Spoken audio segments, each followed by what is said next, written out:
Hello students, economics की इस class में आप सभी का स्वागत है। पिछले वीडियो में हमने उत्पादन फलन का अर्थ, इसकी मान्यताएं और इसकी विशेषताओं का अध्ययन कर लिया था। आज के इस वीडियो में हम अल्पकाल और दीर्घकाल क्या होते हैं और अल्पकालीन उत्पादन फलन और दीर्घकालीन उत्पादन फलन किस आधार पर कार्य करते हैं उनका अध्ययन करेंगे। या अल्पकालीन उत्पादन फलन में कौन कौन से उत्पादन के नियम चलते हैं या दीर्घकालीन उत्पादन फलन में कौन कौन से नियमों को पढ़ा जाता है, आज के वीडियो में हम आगे की चर्चा करेंगे।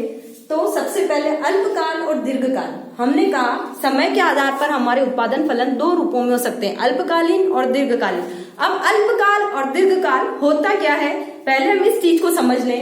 अल्पकाल देखिए, हमारे इकोनॉमिक्स में समय का अभिप्राय घड़ी के समय से नहीं है। अल्पकाल वो समयावधि होती है जब पूर्ति मांग के अनुरूप नहीं होती, मांग के अनुरूप नहीं होती। किसी वस्तु या साधन की पूर्ति जब तक मांग के अनुरूप नहीं हो पाती, हम उसको कौन सा समय मानते हैं, अल्पकाल। और दीर्घकाल, दीर्घकाल कौन सा समय है, दीर्घकाल जब पूर्ति पूरी तरह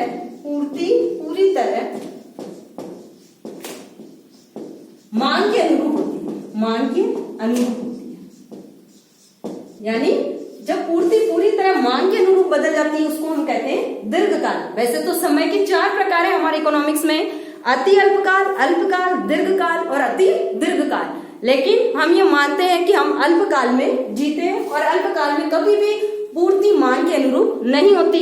दीर्घकाल वो समयावधि मानी जाती है जब पूर्ति पूरी तरह मांग के अनुरूप समायोजित हो जाती है। तो इस आधार पर यदि हम अपने उत्पादन फलन को पढ़ें कि अल्पकाल में उत्पादन फलन किस रूप में कार्य करेगा, अल्पकालीन उत्पादन फलन होता क्या है और दीर्घकाल में उत्पादन फलन किस रूप में कार्य करेगा, ये होता क्या है, तो इसको हम दो भागों में बांटकर अध्ययन करेंगे हमारे उत्पादन फलन को। कि समय के आधार पर इसके दो रूप हैं। पहला हेडिंग यदि हम बताएं आपको तो अल्पकालीन उत्पादन फलन, अल्पकालीन उत्पादन फलन, अल्पकालीन उत्पादन फलन। पहला, समय के आधार पर उत्पादन फलन के दो रूप हैं। पहला पढ़ना है हमें अल्पकालीन उत्पादन फलन। देखिए, अल्पकाल हम कह चुके हैं कि इसके अंदर पूर्ति पूरी तरह मांग के अनुरूप नहीं होती।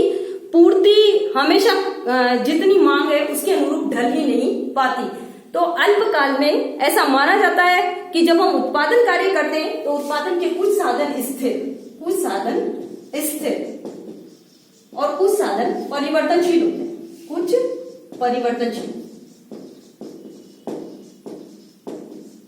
कुछ साधन क्या होते हैं अल्पकाल में, स्थिर, और कुछ साधन इसमें होते हैं परिवर्तनशील।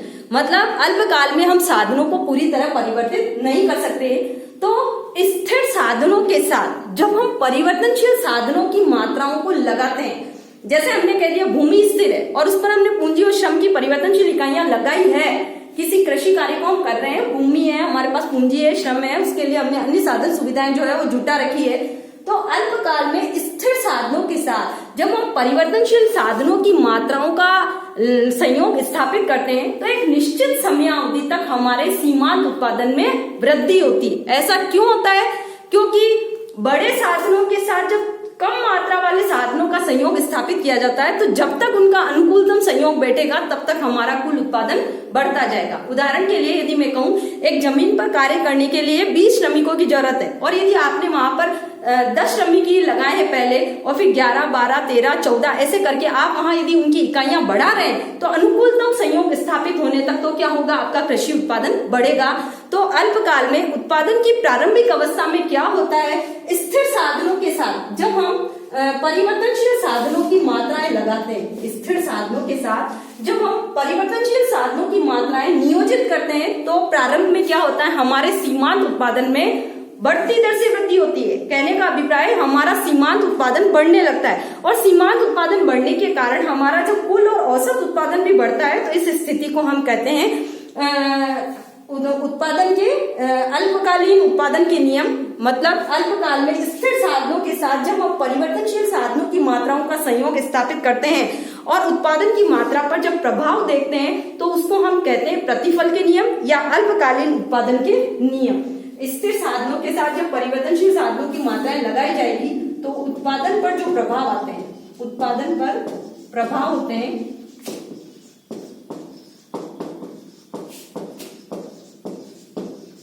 अल्पकालीन उत्पादन नियमों के आधार पर करते हैं। अल्पकालीन उत्पादन नियम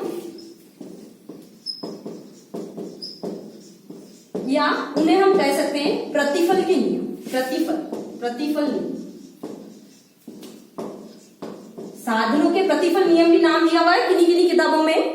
तो अल्पकाल में बात स्पष्ट हुई, पूर्ति मांग के अनुरूप नहीं होती क्योंकि कुछ साधन स्थिर होते हैं और कुछ परिवर्तनशील होते हैं। जब हम स्थिर साधनों के साथ परिवर्तनशील साधनों की मात्राएं लगाते हैं और उत्पादन पर जो प्रभाव पड़ रहे हैं उनका अध्ययन हम जिस फलन में करते हैं उसको हम कहते हैं अल्पकालीन उत्पादन फलन, और उन नियमों को हम क्या नाम देते हैं, अल्पकालीन उत्पादन के नियम या प्रतिफल के नियम। क्लियर है यहाँ तक बात? आपको हमने बताया अल्पकाल वो समयावधि है जिसमें हम पूर्ति मांग के अनुरूप नहीं बना पाते, दीर्घकाल वो समयावधि है जिसमें हम पूर्ति को पूरी तरह मांग के अनुरूप रख देते हैं। अब हमने कहा समय के आधार पर हमारे उत्पादन फलन के दो रूप हैं, एक अल्पकालीन उत्पादन फलन और दूसरा है दीर्घकालीन उत्पादन फलन। अल्पकालीन उत्पादन फलन क्या है, जिसमें उत्पादन के कुछ साधन स्थिर होते हैं और उत्पादन के कुछ साधन परिवर्तनशील होते हैं। जब हम स्थिर साधनों के साथ परिवर्तनशील साधनों की मात्राएं लगाते हैं तो उत्पादन पर जो प्रभाव आते हैं उनका अध्ययन हम कौन से नियमों में करते हैं, अल्पकालीन उत्पादन के नियम या प्रतिफल के नियमों के अंदर हम इनका अध्ययन करते हैं। तो हम कह सकते हैं कि अल्पकाल में उत्पादन के नियमों की 3 अवस्थाएं हमें दिखाई देती है। यदि हम ये क्रिया करते हैं तो हमें उत्पादन पर 3 प्रकार के प्रभाव दिखाई देते हैं और उनको हम उत्पादन नियमों के आधार पर 3 रूपों में पढ़ते हैं। अल्पकालीन उत्पादन के नियम 3 स्थितियों में होते हैं, एक तो उत्पत्ति वृद्धि नियम, दूसरा होगा उत्पत्ति समता नियम और तीसरा होगा उत्पत्ति ह्रासमान नियम। तो सबसे पहले हम प्रतिफल के नियम 3 प्रकार के हो सकते हैं। प्रतिफल के नियम ये 3 प्रकार के हैं।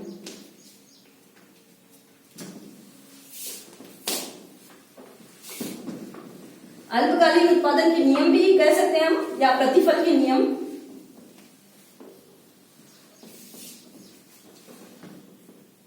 प्रतिफल के नियम, प्रतिफल के नियम।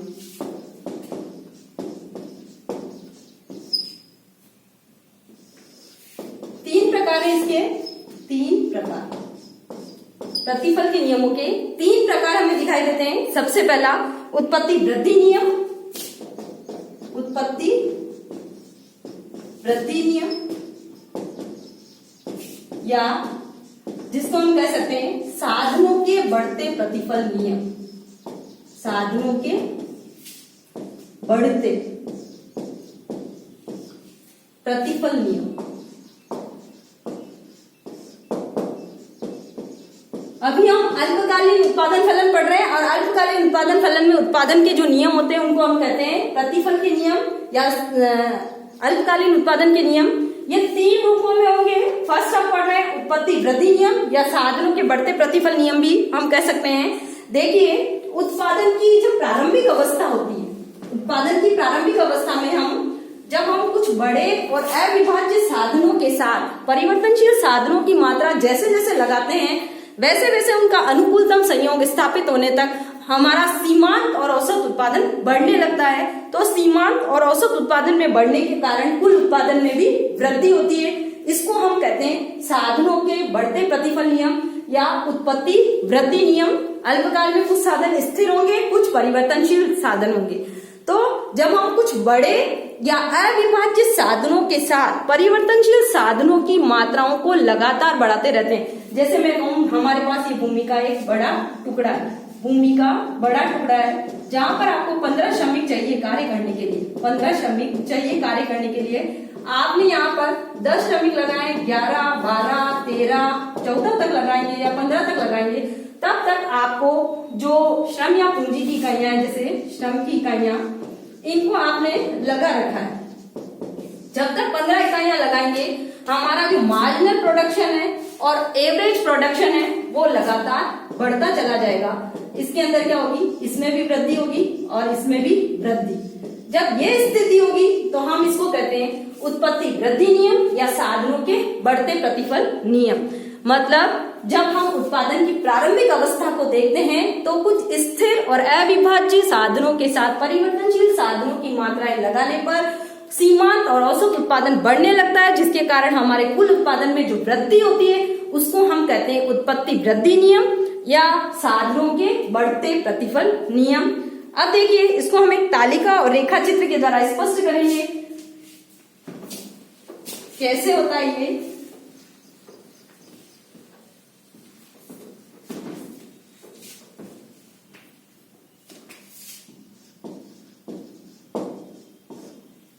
तालिका बना रही हूं मैं आपके सामने एक तालिका जिसमें साधन इकाइयां लगाई गई है। साधन इकाइयां टीपी टोटल प्रोडक्शन को दर्शाएगा, कुल उत्पादन कितना है। एमपी मार्जिनल प्रोडक्शन या सीमांत उत्पादन को बताएगा हमारा, और एपी एवरेज प्रोडक्शन यानी औसत उत्पादन को सूचित करने वाला है। टीपी कुल उत्पादन, एमपी सीमांत उत्पादन, एपी औसत उत्पादन की सूचना देगा। हमने परिवर्तनशील साधन की 1, 2, 3, 4, 5 इकाइयां नियोजित की है। देखिए हम कह रहे हैं कि जब सीमांत उत्पादन बढ़ता है, यानी पहले जैसे वो बढ़ रहा है 10, मैं कहूं पहले 10 था, फिर 20 हो गया, फिर 30 हो गया, फिर और बढ़ता जा रहा है जब तक अनुकूलतम संयोग बैठेगा, 40 हो गया, फिर 55 हो गया, और इसी अकॉर्डिंग हमारा कुल उत्पादन भी बढ़ता है। सीमांत उत्पादन बढ़ रहा है, पहले 10 था, फिर 20 हो गया, फिर तीसरी इकाई पर 30 हो गया, फिर 40, फिर 55 हो गया। तो हमारा टोटल प्रोडक्शन देखिए कितना था, पहली इकाई तक 10, दूसरी इकाई तक ये दोनों जुड़ जाएंगे। 2 इकाइयों तक टोटल प्रोडक्शन निकालने के लिए, जैसे हमने टोटल यूटिलिटी निकाली थी 2 इकाइयों तक टोटल उत्पादन को हमने जोड़ लिया, 10 और 20 तक जोड़ लेंगे तो हमारा क्या हो जाएगा 30, 20 प्लस 10, ये कैसे आया हमारा 10 और 20 का योग किया हमने 30, और तीसरी इकाई तक हमारा क्या हो जाएगा 60, उसके बाद में 100, और यहाँ पर हो जाएगा हमारा 155। और average production TP divided by Q करेंगे, टीपी डिवाइडेड बाय क्यू। हमारा टोटल प्रोडक्शन में किसका भाग देना है हमें, परिवर्तनशील साधन इकाइयों का।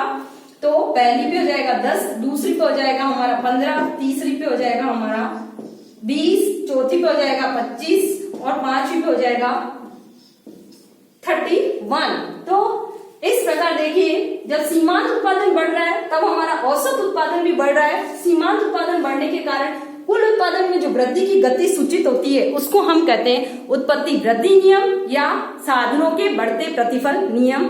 इसको रेखा चित्र के द्वारा यदि आप क्लियर करना चाहते हैं तो आपको क्या करना है, एवरेज प्रोडक्शन और मार्जिनल प्रोडक्शन को बता देना है। परिवर्तनशील साधन या साधन मात्रा,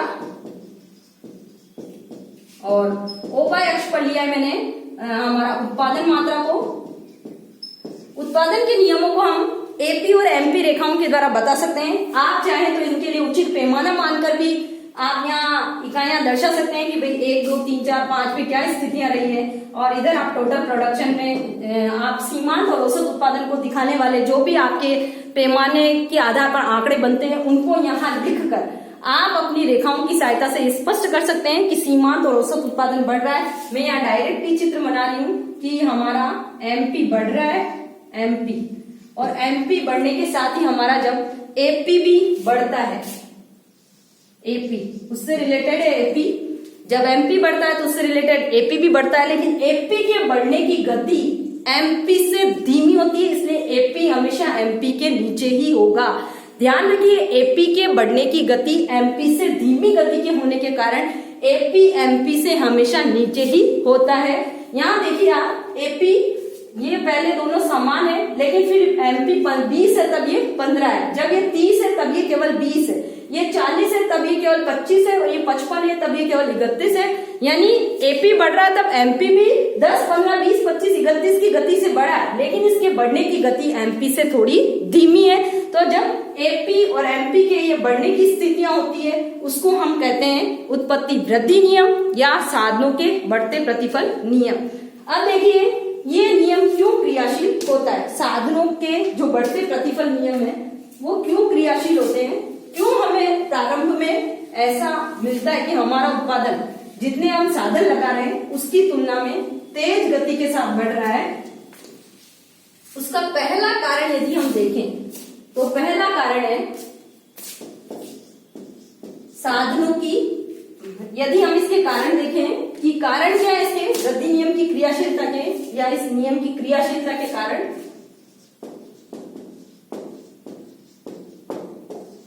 तीन कारण मानते हैं हम इसकी क्रियाशीलता के। पहला, साधनों का अविभाज्य होना, साधनों की अविभाज्यता, साधनों की अविभाज्यता। देखिए, उत्पादन की प्रारंभिक अवस्था में उत्पादन के कुछ साधन बड़े और अविभाज्य होते हैं, हम उनके टुकड़े नहीं कर सकते। जैसे जीवित जानवर है, यदि हमें उसे कहीं नियोजित करना है तो हमें पूरा का पूरा प्रयोग में लेना होगा। ट्रैक्टर है, उसके पार्ट्स हम यूज नहीं कर सकते, उसे पूरा का पूरा प्रयोग में लेना होगा। कोई मशीनरी है, उसको भी यदि हमें कहीं लगाना है तो हमें पूरा का पूरा, यूं नहीं है कि हम मशीन का एक कलपुर्जा निकाल कर उसे इस्तेमाल कर ले कि भाई हमारे पास इतने साधन नहीं है तो उस कलपुर्जे से काम चला ले। तो कुछ मशीनें ऐसी होती है, कुछ यंत्र और उपकरण ऐसे होते हैं जिनको हम विभाजित नहीं कर पाते। यदि उत्पादन की प्रारंभिक अवस्था में उनका पूरा का पूरा पार्ट प्रयोग में लिया जा रहा है तो क्या होता है कि वे परिवर्तनशील साधनों की जो मात्रा है उनके साथ अपना अनुकूलतम संयोग स्थापित होने तक उत्पादन में वृद्धि को दर्शाते हैं। तो ये जो कारण है साधनों की अविभाज्यता, उसके कारण हमारा सीमांत और औसत उत्पादन बढ़ने लगता है। तो साधनों की अविभाज्यता के कारण हमारे उत्पादन में तेज गति के साथ वृद्धि होती है और इस अविभाज्यता के कारण हमें हमारा कुल उत्पादन भी बढ़ती दर से बढ़ता हुआ दिखाई देता है। दूसरा कारण है आंतरिक और बाह्य बचतें, आंतरिक व बाह्य बचतें। देखिए, इसमें क्या होता है, जब हम बड़े पैमाने की उत्पत्ति करते हैं, छोटे पैमाने पर नहीं, यदि हमारा उत्पादन का बड़ा पैमाना है तो हमें कुछ छोटी मोटी एक्स्ट्रा बचतें आंतरिक रूप से भी प्राप्त होती है। जैसे हम कच्चा माल थोक में लेकर आएंगे तो हमारे लिए उसकी कम कीमतें लगेगी। जब उत्पादन का पैमाना बड़ा है और उत्पादन का पैमाना छोटा है, हमारी लगने वाली जो ऊर्जा शक्ति है, बिजली जो हमारी लगती है, लाइट्स लगती है, वो तो समान रूप से कार्य करेगी। तो उत्पादन का पैमाना बढ़ जाने पर लाइट्स का खर्चा हमारे लिए कम पड़ेगा। ऐसे ही अनेक प्रकार से, जैसे हम श्रम विभाजन और विशिष्टीकरण की सेवाओं का इसमें लाभ प्राप्त कर सकते हैं। नए आविष्कारों का प्रयोग करके भी हम उत्पादन कार्य में बचतें ले सकते हैं। तो उत्पादन की बड़े पैमाने पर जब उत्पत्ति होती है तो क्या होता है, हमें अनेक प्रकार की आंतरिक और बाहरी रूप से सेविंग्स प्राप्त हो जाती है और इन बचतों के कारण हमें अपना उत्पादन बढ़ता हुआ दिखाई देता है, या हम यूं कह सकते हैं कि हमारा सीमांत और औसत उत्पादन बढ़ने की प्रवृत्ति दिखाता है। तीसरा कारण है उद्योगों में मानव तत्व, उद्योगों में मानव तत्व। देखिए, कृषि में तो कौन कार्य करता है, प्राकृतिक तत्व।